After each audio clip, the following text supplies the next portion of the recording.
Hello, my name is Ian Peterman. I'm CEO and founder of Peterman Design Firm. And on this episode, I'm going to answer the question, should I focus on improving my products or develop new ones?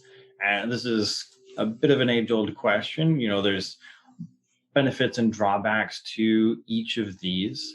And so I'm going to talk about new product and its benefits and drawbacks, and then I'll talk about product improvement on products that are currently existing and its benefits and drawbacks. So with new products, benefit is that you are starting with a clean slate and that you're able to enter new markets. So you're able to enter a completely new market without any attachments to previous market. You're able to go after new customers without any potential previous ties. You're able to, really focus in and say, this is a new product. There's nothing, it doesn't have a history. If there's a product failure before, it doesn't have the attachment to that failure or success. So obviously there's a drawback there is you are not building on the success of a previous product.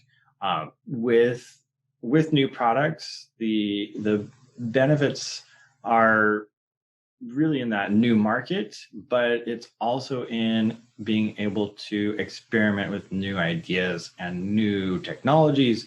You're able to really, from the ground up, develop a product around a new technology.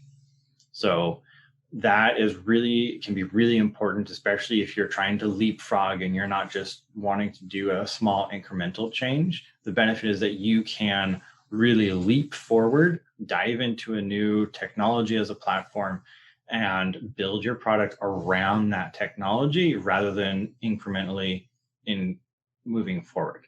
Now, some drawbacks with new product development is obviously the cost. It's going to cost a lot more than just improving a product. You're going to be working from scratch mostly. You may have some IP and other, basic design assets that you can use in a new product. But if you're going with all completely new product, then everything is from scratch. You're starting from ground zero. You're not going to have the benefit of previous design work as much. You're going to have to create everything from scratch. And that, of course, has the benefit of you're able to be a fresh start, but it's also going to be expensive. It's going to take a lot longer. So, your new product development is anywhere between 3 and 18 months. Typically, there's definitely ones that go longer, but it's going to have those drawbacks when you try to do a new product. Now, for current product improvements, that's the benefits there is that you can easily take what product that is already existing and you can make those incremental changes. You can update just a little bit. So for example, that is something like the iPhone. It gets an incremental improvement. That is a current product improvement project. It's not a new product because it's using many of the components. It's using the same software. They do update the software, but it's an update to the software. They use a lot of the same componentry. So there's a lot of shared components, and you can easily notice when people are doing that because they see it as a same name. It's not a new product launch as much. So for example, the AirPods or Apple, I think just released their over-the-ear headphones. Those are new products. They're able to go after other people that may not even have iPhones necessarily. Obviously, their target is their market that already exists, but they're really going after new area, new revenue portion, a new portion of the market. Whereas when you're doing current product improvement, you have the benefit of it's just an update, it's an improvement, and so you're not looking for new customers necessarily. That's kind of a side benefit. The real benefit is that you're able to rely on your existing customers because they already love your product, they already buy your product, they already know the product. And so when you do just a product update and product improvement, then those people are very likely to purchase your new product because they want the new best thing and they already like what you did before. And so it's a very easy, it's a small step where when you launch a brand new product, that can be a much larger step if you're trying to go after your current customers because it could be, you're not for example, Apple, they're not an audio company. They produce smartphones, they've made iPods, right? So jumping into headphones and AirPods was a whole new category. And they pulled it off, obviously. They're doing really well with it, but it was a leap outside of their normal expertise. So current product improvement keeps you in a safe area. The benefits, it's really easy to just take that little step. Your customers will take that little step with you and keep marching forward, and you'll have new products and it'll be a much easier process. Now, some of the drawbacks with that, of course, is when you want to make a technology leap, like I mentioned, it takes a lot more than just a little product improvement or even a lot of product improvement. It's going to take, if you're trying to fit a new technology into your device and you end up having to redesign everything around it, you aren't doing a product improvement. So drawback is you can't always fit in the latest technology or a huge amount of improvement in it because those designs require it. So your limitations and drawbacks of doing product improvement is you're not really expanding your market. You aren't jumping into new categories. You aren't necessarily really trying to capture more customers. You're just trying to improve what you already have with your current customers. And it's not going to really be typically a huge product leap.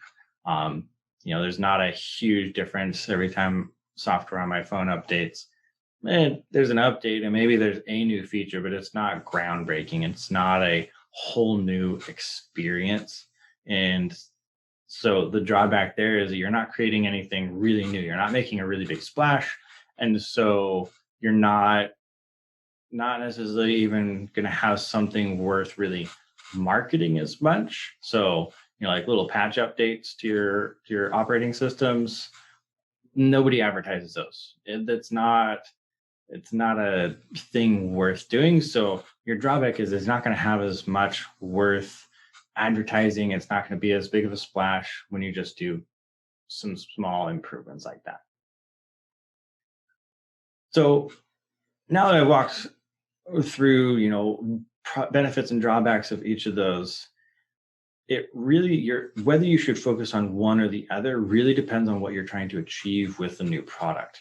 If you're trying to leap forward, capture new market area, get into a new industry, move from smartphones and into audio, those kind of things are going to require new product development. There's not really a way around it unless you acquire somebody, right? So in order to get into that market, you have to develop a new product you've never developed before. It's not going to be like what you've done before. It's going to require potentially different expertise, different team members. It's going to require that investment to really launch out there.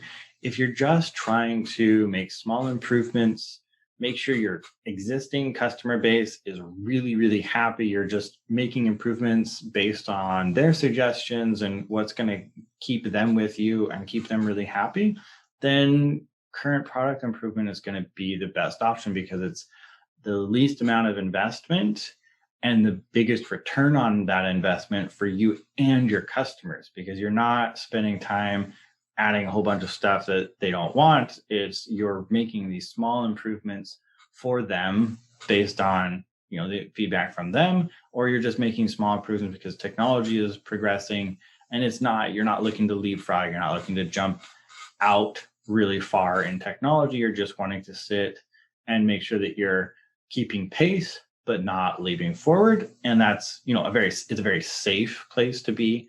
And it also allows you to really draw on the benefit of your existing customers because it's a known. You're not going to see if your customers will buy, a new product from you. You're going to tell your current clients and your current customers, oh, we have a new version of our product and it has these small improvements, and you make it worthwhile to purchase, but you're not investing a huge push forward in a lot of things being different every time.